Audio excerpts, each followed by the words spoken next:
I'm a sheriff's deputy in Balls Heart, Texas. Part 3A. Let's get straight into that. I looked down at the 200-pound pile of battered meat that at one point had been Mark Miller, laying across my boots looking so much like tenderized meat. His left eye was sitting in a shattered socket. The bruised flesh of his ocular orbit was puffed up around it, painted with interesting shades of blue and purple. The bruised skin forced the left eye closed. The right eye, however, was open for business and staring right up at me. I made eye contact with the dead man. The unoccupied window to Mark's soul sent a shiver up my spine, with the unnerving magic that only a dead eye staring back at you could manage to muster. Somebody told me once that staring into a dead man's eyes was akin to staring out into the abyss and finding the great nothing staring back at you. I'll be honest, I'm still not actually sure what that's supposed to mean, but I'll admit, it sounds cool. I pulled my eyes away from Mark and looked up at the screeching shitbird above us. Some bitch was still there, floating on a thermal or something, and glaring down at us. He was making all manner of threatening bird noises, and trust me, those words do not properly convey the pucker factor of the situation. He seemed to be trying to get across to us that we weren't in charge in this particular situation. He was the captain now. I looked over at my comrades in arms, mostly trying to get a notion of what we were supposed to do next. I noticed for the first time that night that Dhaliwal had one of those fancy Italian double-barreled 1911s clutched in his massive backwards hand. I vaguely remember thinking, hey, he gets a stupid gun? Why don't I? Which was a reference to Senior Deputy Gruck making me switch out my 45-70 government revolver for something more practical, earlier in the evening. I also remember thinking, I wonder if he'd let me try that idiotic thing out. Dhaliwal had a twin 45 caliber bores of the pistol brought to bear on the creature.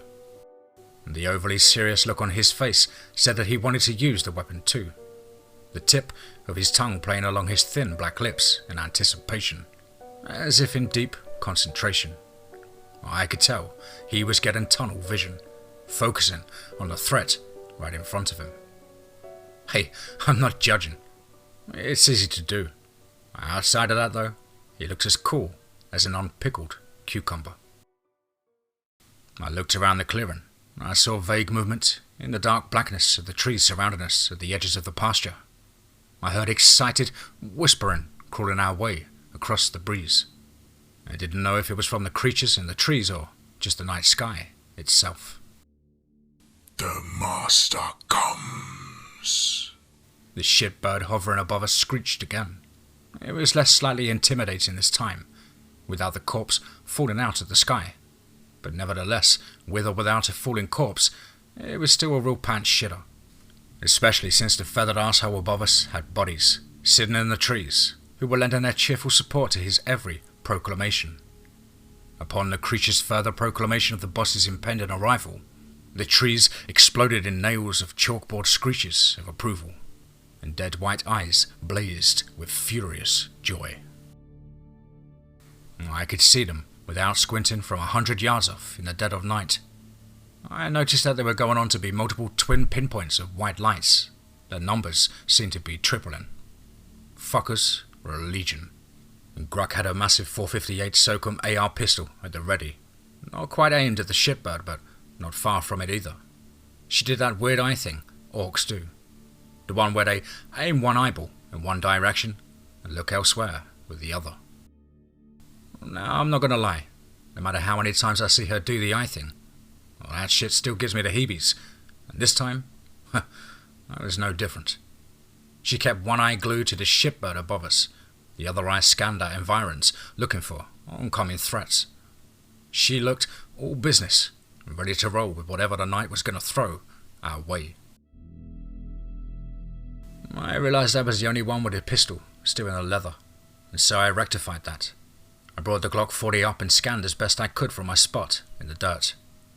Once I ascertained that we wouldn't be attacked in the next 4 seconds, I decided that now was probably a good time to get to my feet. Pain shot through my side, Something that felt an awful lot like a broken rib was telling me to take it easy for a minute. But I wasn't in a position to pay its suggestion any mind.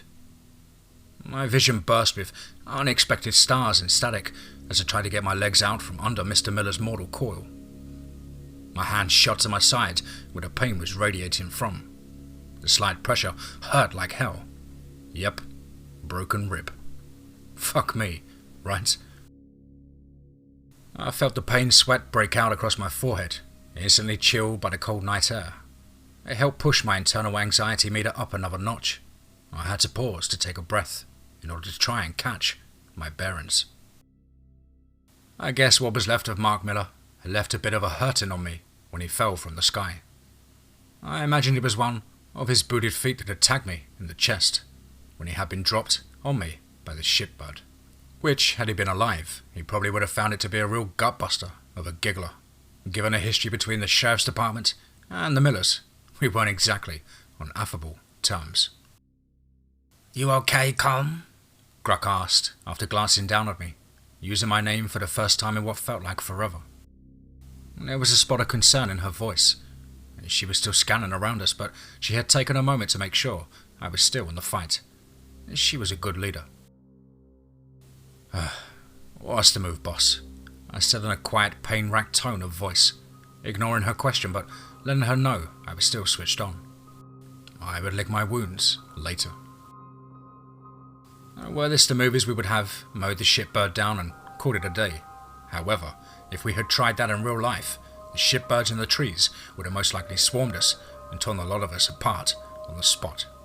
So that was a non-starter. We would have to skip the bravado and do like my dad always said. "Don't go looking for a fight, boy." I definitely planned to honour my father's wishes on that one, but I would be remiss to not mention that the second part of that axiom was, "But if one happens to find you, you damn sure finish it." Texas dads have been saying that for generations, and it's generally sound advice. But in a fight with this many shitbirds, well, we might not be the ones doing the finishing of said Donnybrook. First thing was first though. I was going to have to bite through my pain and shove the body off my legs. Pain fled through my side as I pulled one of my feet out from under Mark. It took me a bit longer than it should have as I tried to baby my injury. I got the foot free and used it to shove the dead man off of my other leg, which in and of itself was a painful process. I pushed myself slowly, gingerly, to my feet. I took the opportunity to be delicate with myself, since I had no idea if I would be afforded such an opportunity again that night. I gotta tell you, if anyone ever offers to break one of your ribs, pass that shit up. I don't care if they offer to do it for free. No matter how delicate I was though, it still hurt like a son of a gun. I still counted myself lucky. I was just hurt. I had been hurt before. I knew hurt well. Hurt is a game changer, but it's not a game killer. It's death that will shit all over your parade. "Well, the smart money says we should leave. There's too many of them," Gruck said in a low and steady tone. "So let's play like we're smarter than we look and ease on down the driveway to the cars. Call for backup and try to avoid a fight while we're outnumbered. Let's do this nice and easy, gentlemen." "Lead on, oh fearless leader," Dhaliwal said, his voice almost a cheerful purr. He sped a glance over at me, concern on his face. He gave me a nod which I returned, letting him know I was good for the moment. The big man turned his attention back to the hovering shitbird above us. He must have twigged what was up with my rib, most likely on account of the way I was cradling my side, because he said, "Come, you aren't going to let something so minor as a broken rib put a dour look on your usually cheerful face, are you?" His voice put me in mind of the English phrase, cheerfulness in the face of an enemy. Basically, British military officers were meant to deal with not only the enemy, but adversity as well, in a cheerful manner, complete with good humour and dry sarcasm. I briefly wondered if he had ever found himself in the service of the Queen. "Wouldn't fucking dream of it, bud," I said with a little bit of a wince in my voice. I was trying and failing to maintain an air of badass shit kicker. He gave me a feline smile and showed me a backwards thumbs up. I noticed that he had an awkward way of doing it that Brits always seem to have. He looked back up at the shipbird above us. His face took on a look that matched his cheerful tone of voice from earlier. The Rakshashan sheriff's deputy looked like he was ready to do a mag dump into the creature and tear its beak off with his bare hands. Pause. Whatever. And damn it, he would do it with a cheerful disposition in his heart, by God. Let's go, Grug rumbled from ahead of us. We had to move down the driveway slowly. I was the arsehole slowing us up. I don't know if you've ever broken a rib, but I'm here to tell you, it will in fact put a hitch in your giddy up. Grug and Dallywell weren't going to leave me behind either, and so they moved at my slower pace. The lone Valkyrie followed us from above, flying lazy circles over us, keeping up its mantra the whole time. It kept on telling us that its master was coming, and all that shit. Some bitch was starting to get on my second to last goddamn nerve. The fact that every time he made his proclamation, the trees would erupt with screeching squawks of approval wasn't helping my agitation either. So, Grug said in a nonchalant voice. There was just a touch of out of place in the face of our current unspoken terror, such as it was. Who do you think this master fella is? Think he might be a mutual acquaintance? I looked over at the big orc, and she was doing that orc thing. Not the eye thing, the other orc thing. Orcs have got a lot of things. The one where they act completely neutral, nonplussed even, in the face of overwhelming odds. I think it's some sort of cultural thing. If something scares you, you better pretend like it ain't shit. Nothing to be concerned about. It will probably go away on its own when it sees how unconcerned with it you are. This master hombre could pop himself into existence right in front of us, and Senior Deputy Lavonda Gruck would probably turn her nose up at him and tiredly ask something along the lines of, "Can I help you, sir?" with all the disdainful wariness of a retail employee on any given Black Friday. It was one of the things I normally loved about old Mama Bear. That night, however, I found it grating, agitating even. I mean, it made sense for her. Not only was she an orc, but a vampire as well. Asking if the shitbirds could even kill her was a fair question to ask. I'm sure they could put a hurting on her, of course.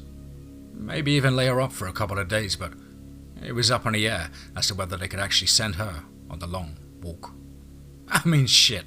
Some years back when Lavonda Gruck was my TO, we responded to a 1065 call or armed robbery, for those of you who don't speak our particular dialect, of 10 code.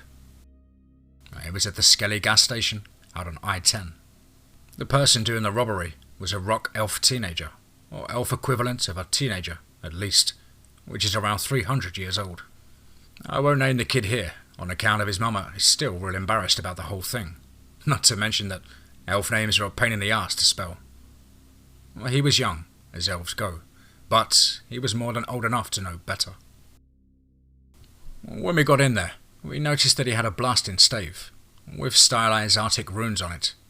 It looked like a cheap one too, built by one of those fly-by-night artificers, who care more about material gain than they do about customer satisfaction. I mean, shit. The runes on that thing weren't even proper carvings. Shit was made out of plastic. It was just likely to explode in the user's hand, as it was to fire off in any direction it was aimed. A Saturday night special, if ever there was one. Kid would have been better off and safer too, if he had splurged on a high-point yeet cannon. He was screaming at the terrified shellycoat behind the counter, a poorly gal in a red polo shirt, the Skelly Oil logo over her heart. Her name was Juanita. Now, I like Juanita. I do. She's the sweetest of sweethearts. But she is hands down the most timid creature the great creator ever put on this green earth. Now sure, she looked off-putting, scary even, if you didn't know the score. But if someone slammed the door too loud, she would jump right out of her skin. She had her hands held up straight over her head, which barely cleared the counter, and her big grey eyes couldn't get any wider. The elf holding the blaster was obviously not sober, gone off on cheap honey wine and cheaper Mexican pipeweed, which I usually find to have more of a calming effect on myself. But anyway, different strokes for different folks, I guess. So this kid is ranting about how far his people have fallen, how it isn't right and all kinds of bullshit, how they should be ruling the lands of man like they used to. And because he was, why wouldn't he be an elven supremacist, as well as an asshole? Most of that shit is patently false, by the way. Besides of which, I don't see how menacing an elderly shellycoat with a magic arm would have an effect on any of that. You sit with the old-timers down at the Mason Lodge and not a one of them could remember a time when elves ruled the lands of man, or any other such nonsense. And they got long memories. Best I can tell is, it's something elves tell their kids to keep them proud. And sometimes those kids, well, they take it too far. Like the fine upstanding example of elvish trailer trash standing with his back to us. And sometimes they take it even farther. There is a federal elven supremacist unit, FISU, for a reason, after all. So anyway, Gruck tells him to drop the blaster. Watching the security tapes later, you could tell that we startled the fuck out of him. Well, he was so toasted.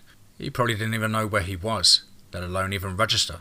We had gotten within 15 feet of him without setting him off. He spun around and let fly with a magic wand, the sort of magic blast that probably took a year off his natural lifespan. It was probably flat out panic fire, not that it mattered. A blast of icy Arctic wind dropped the temperature in the room and caught Gruck square in the chest, picked her up and threw her against the wall, sending her through shelving racks, displays and junk food. I remember the sound her head made as it smacked into the wall. It sounded like a rotten pumpkin being thrown off a balcony of a third-floor apartment. I thought she was dead. I was sure of it. I reacted without thinking. I opened fire on the elf before he could shift his ouchy magic stick to me. I put my front sight post center on the elf's mass and emptied the Glock's magazine into him. It had been my turn to throw out some panic fire, but I still put most of the bullets into or through him. Now, elves are hardy, I grant you, but not hardy enough to take 10 rounds of 10mm right to the breadbasket, especially not with the custom hot loads the Bullshard County Sheriff's Department runs in their guns. I didn't even have to check on the elf. I had put him down hard. I figured Juanita was still alive due to the weird terrified, yet somehow musical screaming she was letting off from the ball she was curled up in behind the counter. Or at least that's what I told myself. Truth was, I just worried about Gruck and not thinking about anyone else. I kicked shelving racks and broken ceiling panels off at Lavonda Gruck, fully expecting to find a dead orc at my feet. My heart was in my throat. I was new, but I had already had an affinity for Mama Bear. Dispatch! I remember screaming into my shoulder mic. I remember desperately trying to remember my 10 codes and just blotting out numbers. 1020, 1030, 1033. My TO is down. Shots fired. Gruck's been hit with something. I could have just used plain speak on that occasion, but Gruck was a mess, all blood and frostbite, and I was freaking out. Jen told me to sit tight and help was on the way. I bent down and tried to find a pulse on the massive orc, but of course I couldn't find one, as I was checking for a pulse on an orc like I would on a human, which is a fucking fool's errand. My hands were shaking and I didn't know what to do. I thought Gruck was dead. I was pretty surprised when her eyes popped open and she sat bolt upright. "Where is that freaking fricker?" she roared, the closest I had ever heard her come to cursing. She hopped up and immediately started scolding me for not checking the elf, or Juanita for that matter, before checking on her. Aside from a few bumps, bruises and minor lacerations, she would be fine. Upon later examination of the blaster, it had been found to be what's called a mixer, a stave with more than one type of magic imbued into it. This one had an Arctic blast at its main course, and with a side dish of livestock grade sleep magic at its secondary. An odd mix, if there ever was one. Probably built out of someone's spare parts bin. And the Arctic blast had barely phased her. Being picked up and thrown at a wall hadn't done much to her either. These were both things that would have killed most people who weren't an orc. It was the sleep magic and nothing else. It was meant for God knows what type of animal. All it had done to Gruck was made her nod off for a moment. And that was before she was a vampire. Yep, Lavonda Gruck was built like a fucking tank. So a dust-up with a Valkyrie might have been a touch of anxiety-inducing for her, but it wasn't a scarier prospect for her. And me, on the other hand, with my human physiology, shit. You're probably human too, so you know damn well that someone with a good-sized rock and a bad-sized attitude could do us in. We got nothing metaphysical going to hold us together when we get tore up. Now, cards on the table. I've got a few people that give enough of a shit about me, or might have been able to bring me back from the edge of the abyss, but they weren't out there that night. The most I could realistically expect was to be avenged in a violently grand fashion. And so her asking questions that might bring the attention of something big our way, well, it didn't induce as much fear in her.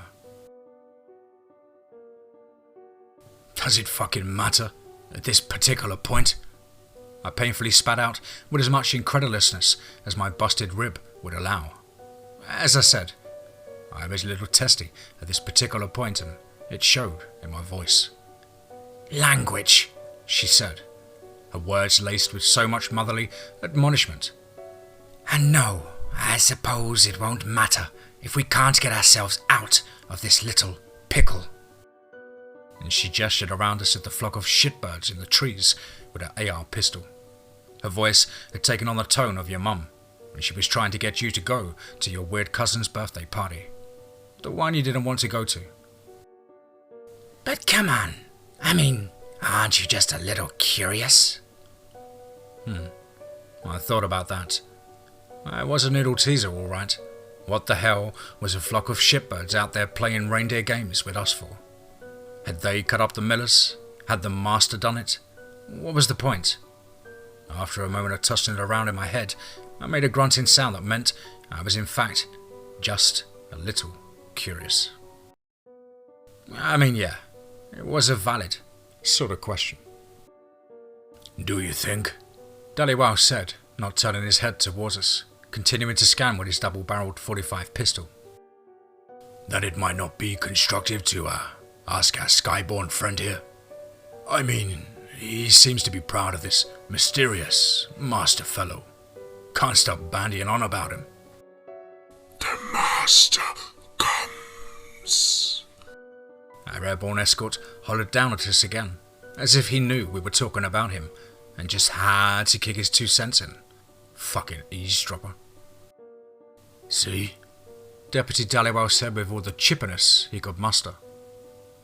Old son can't stop going on about him. Deputy Gruck seemed to mull over that as we moved. And we would reach the cars soon, not that it mattered. We could get waylaid by the sons of bitches at any given moment. After all, even on a normal day, the majority of the time, safety is a comforting illusion at best. Couldn't hurt, I suppose, Gruck said, as if they were discussing throwing bacon in with the green beans for Sunday supper. And it does fall under our job description, investigating and such. I sighed with no fair amount of exasperation, partially because, as the least supernaturally inclined of our trio, I had the most fat in this particular fire, but also because the busted lung cage rung in my chesticle region meant I was going to be straight arse in a dust-up, and if a simple conversation with his feathered arsehole and his arboreal companions went sideways, it probably meant I was going to get it square in the neck. When dealing with the supernatural, there was literally no telling what could set a being off. Hell, I once got into a spat with a minor fae priestess because she considered the way I asked her if her driver's license was valid as insulting. To this day, I have no clue what about that question set her off. total Karen. But, oh well, we all got to punch the clock and go on to our eternal reward at some point. Better to pretend we got some control over the matter, for ego's fragile sake, I suppose. Well, fuck it. I said it loud enough for the Tiger Man and the eternal orc at my side to hear. I am a little curious as to just what, in the name of befucklement, is going on here. That's the spirit, potty mouth, Lavonda said with every bit of false giddiness she could muster. I mean, we've all got to go on to the Lonesome Valley at some point. Let's go with no questions burdening our souls. Hear, hear, Daliwao agreed wholeheartedly. Fucking Christ, I muttered under my breath. These idiots were ready to row a canoe right across the River Styx. Their own damn selves. The boatman be damned.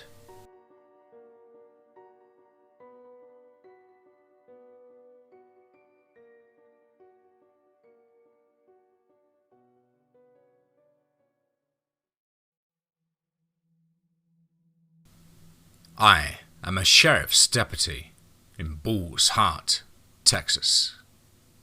Part 3, B. Let's get straight into that.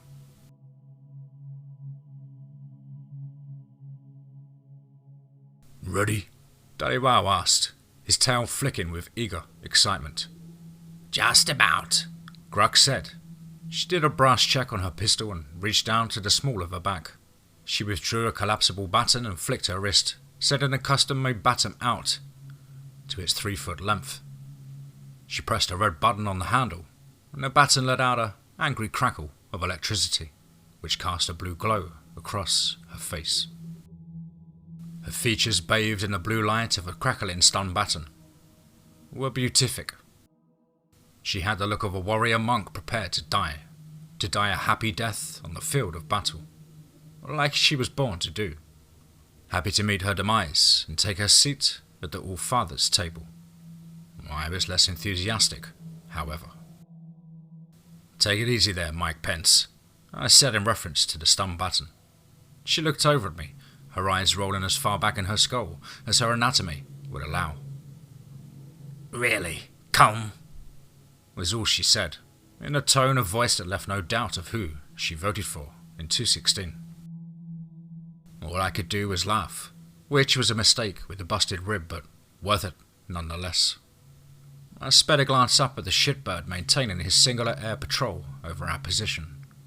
He was noticeably silent. His beady little shitbird eyes were watching us. I didn't possess the ability to read the expression on his face, on account of the lack of light and him having a stupid-ass bird face.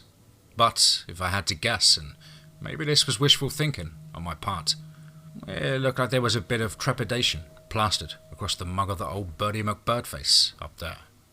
I considered a pain in my side. I decided it was going to be a huge obstacle if the fight got face to face. I decided that it might be just worth a little sacrifice to not have to deal with that. I reached down to my duty belt and withdrew an old battered Kaba fighter knife. It had the old-style wood grip, and it looked mostly like an old-style Kaba, which is what it was, mostly.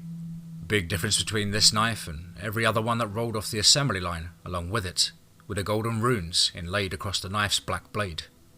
The runes weren't of just one runic alphabet. I recognized the Elvish rune and the Angelic rune. The rest, however, to this day, are still a mystery to me. They glowed softly in the dark. I regarded the blade for a moment, taking into consideration what I was about to do. The hell with it. I mumbled as I drew the sharp edge of the blade down my forearm, giving myself a 1-inch cut. Blood beaded up from the wound, and I pressed the tip of the blade into, smearing blood along the flat of the blade. I muttered a few words under my breath. A feeling of warmth seemed to radiate from my hand, a feeling of calm. The pain in my chest seemed to die down too, a little, to something more manageable. I let out a small sigh of relief. The thing was better than Tylenol. I knew it was an illusion though. The rib was still busted and still liable to end up poking a hole in my lung if I got a little too out of pocket. But it wasn't kicking up as much of a caterwaul. I wonder how many days of my life that's going to end up costing me. I remember thinking in reference to using the painkilling effect of the blade. I caught Dhaliwal looking at the knife with a bit of awe. He knew what it was, and I caught his eye and he nodded, respectively. "Why, Colm?" he said, a bit of reverence in his voice. "I had no idea." "I don't get too wrapped around the axle on it," I said, heading him off at the pass, not wanting to get into a conversation about where I'd been and what I'd done to have this kind of blade in my possession. I just knew some people that needed a hand somewheres back along the line. Nothing special. He stared at me for a good long moment. His muzzle twitched slightly in thought. His eyes narrowed for a moment before he simply said, "Of course," and went back to watching outward. I could tell there wasn't enough of an explanation for him, but we had other more pressing matters at the moment. He let it go, for now. He knew what the knife meant, what it symbolized. He knew what I had just done with the ritual. He was probably going to want the full story, but that was a tale I wasn't about to share with just anyone. Anyone alive, at least. Speaking of knives, I remember coming to the realization that I was holding a knife in my offhand and a pistol in my right hand. I had a mental flash of a short man with a bald head, sporting a bad fake Jamaican accent, running down a hallway screaming like an idiot before blasting the ceiling of a firing range. I chuckled and muttered, "I eat a dick," to myself. "Sorry?" Dhaliwal asked, one of his ears perking up in my direction. Nothing," I said out loud, not feeling like explaining a walking meme from the bowels of the internet gun culture that most of the people reading this won't even get, let alone a Rakshashan Tiger Man who didn't even have a MySpace account. "I was just thinking of someone," I added. We were about 50 yards from the cars at this point, and it briefly occurred to me that this whole thing could be a bit of a bluff from the shitbirds. We might have been able to just slide into the rides and skedaddle. I mean, that would have made the most fucking sense, from an outsider's perspective. But that might not have been the case. They might have been waiting for us to get into the cars and feel safe, right before they swarm us. They might have also been just trying to send the sheriff's department a message. And while we might not understand said message, we had damn sure better pay attention to it. I know it sounds silly, but you have to understand. We are normal deputies, and our situation is anything but normal. Bull's Heart and her sister townships and colonies are tolerated by the government, not wanted. Big difference. If the Department of Defense or Homeland Security or the Department of Justice get a feeling like we can't handle ourselves out here, well, we're fucked. Fucked with a capital U. The towns go away. They most likely do their best to exterminate the citizens if they can't keep them cooped up or penned down in some cell somewhere. Which would be a fucking tragedy. Most of these folks are people who were born, built, or summoned different. And yeah, given their nature, some of them deserve a healthy amount of fear. And so if the government decides containment or pacification isn't cutting it, a lot of people are going to get hurt. Normal folk and monster folk alike. Guys like me, humans with a foot in the dark, we're extra boned. We'll get it from both sides. Not to mention that if word gets around that the sheriff's department got kicked off a crime scene, and one of their deputies got wounded without so much as a bird flipped back in the direction of the shitbirds, well, some things or some bodies out in the great beyond might get a few ideas in their damn full heads. And they might get to plotting, and before you know it, boom. Open warfare in the streets with the supernatural. Both known and unknown. Hell, it's happened before. Back in World War II, while Germany was at war and demonstrating to the world that monsters could be human too, the city of Dresden got a little too sporty when some of the more supernatural residents realized that the German army were mostly busy elsewhere. They might be able to start exerting a little more control over the city. Well, that blew up fast, and it took extreme measures to get the city back under control. And if we drop the ball and something like that happens on American soil, well, that'll definitely cause us to lose confidence with the powers that be. they'd probably cut our funding. Life's a fickle bitch as it is, and in this fucking town, that goes double. Alright, Senior Deputy Gruck finally said, after checking her weapons and gear, and feeling she was about as ready as she was ever going to be. Are you ready, kids? Dhaliwal smiled over at her. He looked over at me and gave me a rakish feline grin, showing a lot of fang. Yeah, well, he was ready. I had a strange feeling. I mean, besides the discomfort that one might feel before attempting to communicate with the feral unknown, which may or may not lead to a knockdown slobber-knocker of a fight to the death, of which the outcome could not be certain. Maybe it was something in the air. Anticipation, maybe. Like the world knew something was about to go down, or the elements themselves were watching, which they will do from time to time. Side note, the elements have avatars, and they set them forth to do their bidding, and occasionally get eyes on something they wanted a closer look at, or sometimes just to handle the more mundane affairs of the wild. You'll run across them from time to time. I once pulled over an avatar of the wind. His voice sounded like wind wailing past your house in the dead of night. He radiated relaxed power, yet at the same time was the definition of bland nondescription. He was respectful, but his eyes had an annoyed cast to them, as if bowing to the authority of a lowly sheriff's deputy in a traffic stop was many stations beneath him, which, to be fair, a case could be made for that notion. Now, he was driving a battered old L-Series Mack truck with shiny chrome aftermarket exhaust stacks, which gleamed brightly in the moonlight. It looked really out of place on that beaten down old workhorse of a truck. Now, he was hauling a livestock trailer full of wild hogs up to Dallas. The trailer shook violently as they battered the walls trying to get free. No idea how that truck, or the trailer for that matter, was still roadworthy, nor what he would be doing with said wild hogs. But his inspection was up to date, his logbook was in good shape, and his scale ticket showed him at well under £80,000.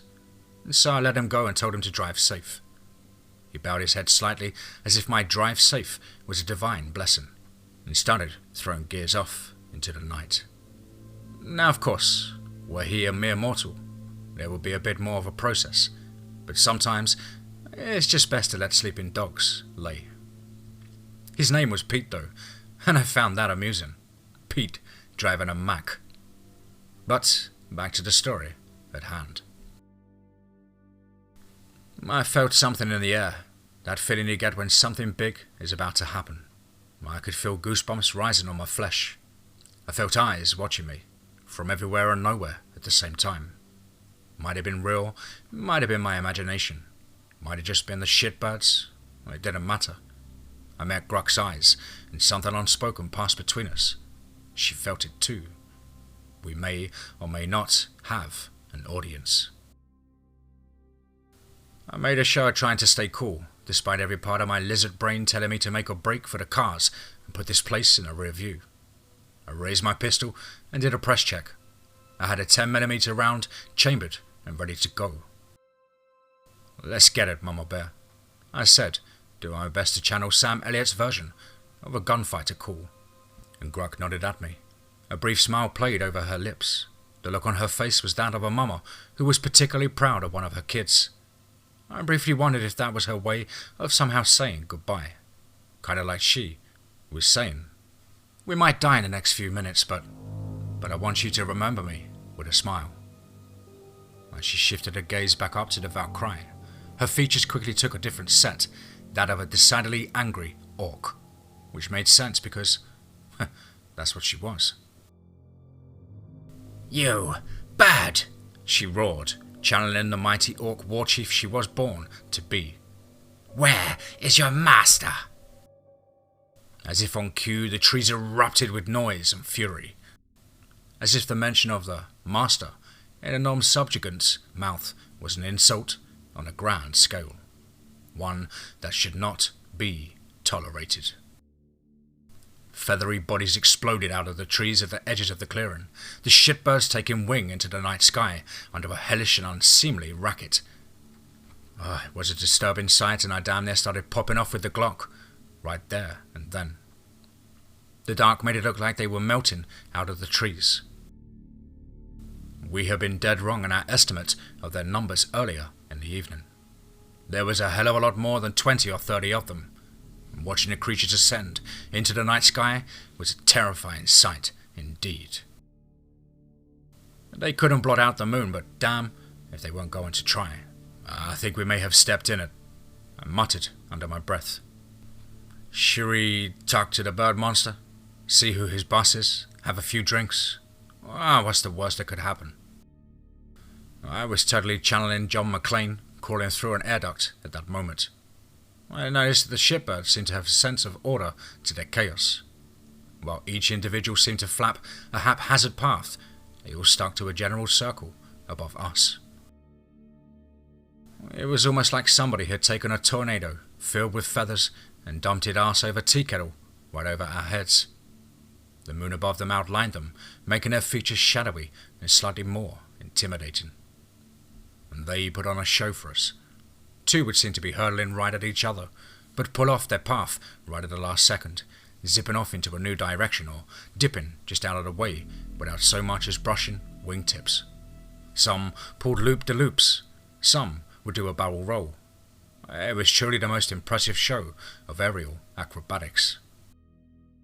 A few got brave and made as if they were going to dive bomb us, but would pull up roughly 30 feet over our heads, playing fuck games with us, trying to get our fear up, I suppose.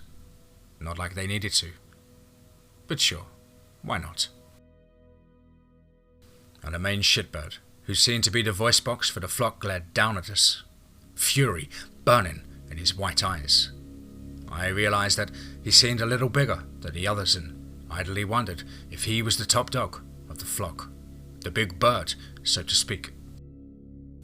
You think this pretty show of force frightens us? Gruck barked up at the talker. You think that we, warriors of the mighty land of Texas, are intimidated by birds? The last word was soaking in mocking credulous anger. She was laying on the theatrics, as she did when she was in Orc War Chief mode, and she was now. It was mostly for show, partly because it was the way these things were done, and a small bit of it was for plain old bravado. However, it wasn't doing my bravado a lick of damn good though. I was still on the verge of making a mess in my jockey shorts. Dallywell seemed to be eating it up though.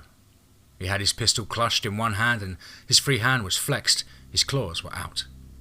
He made swipes at the dive-bombing shitbirds, even though they weren't even close to being in swiping range. He was roaring along with Gruck's words.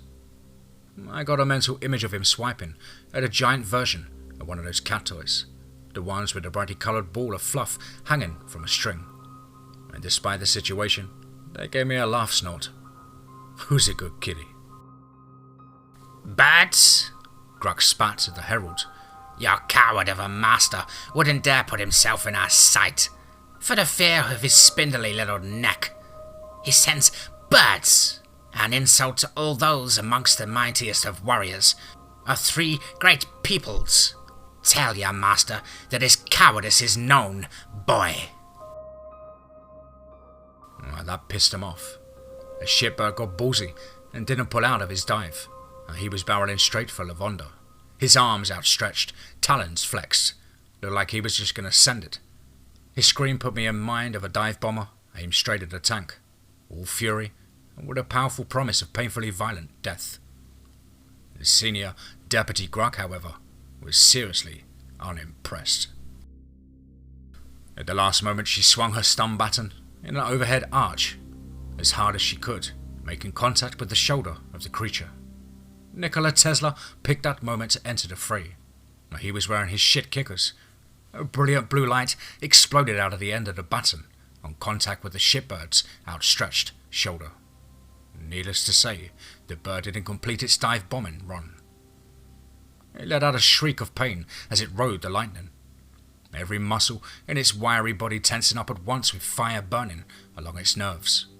The baton crushing his shoulder sent it off course, and the shipbird crashed into the dirt road next to Grok's feet. The sound it made on impact was similar to a bag of sticks being swung at a brick wall. The stink of burning feathers filled the air. I swear, somewhere off in the great beyond, I heard the ghost of Ben Franklin calling the monster a bitch. Bird bones are hollow and easily broken. So too are our cries. This one didn't come away from its introduction to the ground anywhere close to unscathed.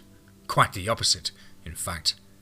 The thing rolled around in the dirt like a terrified spider whose legs were broken.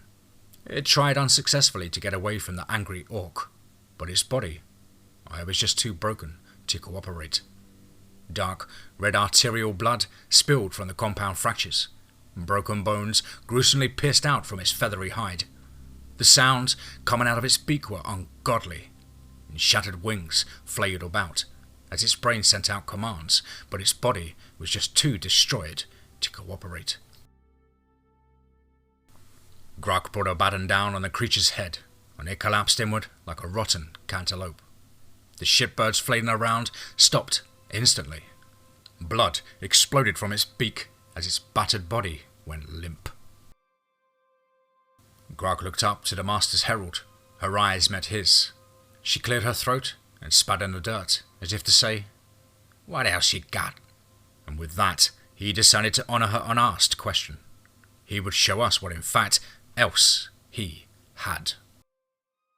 The entire flock, as one went wild for a moment, bird monsters darting around like moths around a lamp.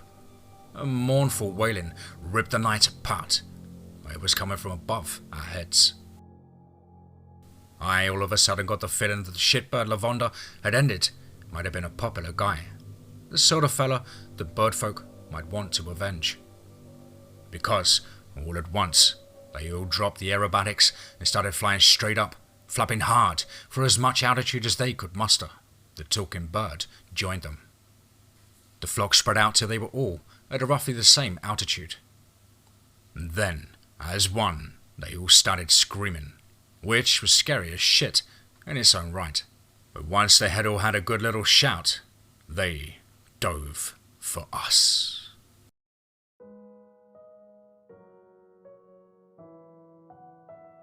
Wow, wow, wow, wow.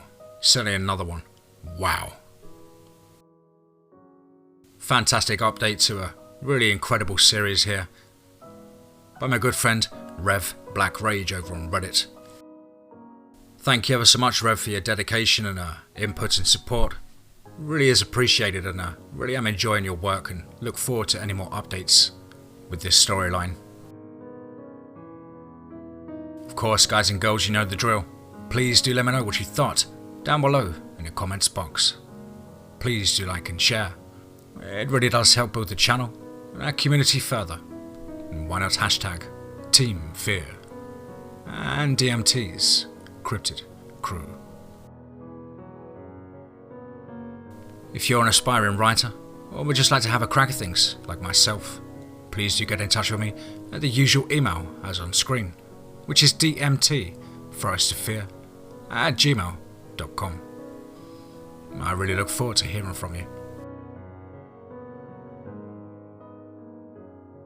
Big thank you to all of you for your patience, especially the Cryptid crew over the last week. I've been through the ringer in the last 5 days. The wonderful world of codeine and addiction through painkillers. It's a constant battle. We seem to take 5 steps forward and then 10 steps backwards. But looking forward to a brand new week, a brand new month, and getting stuck in. Above all, guys, I hope you're all well and happy, family and friends alike. And remember, be safe, not sorry.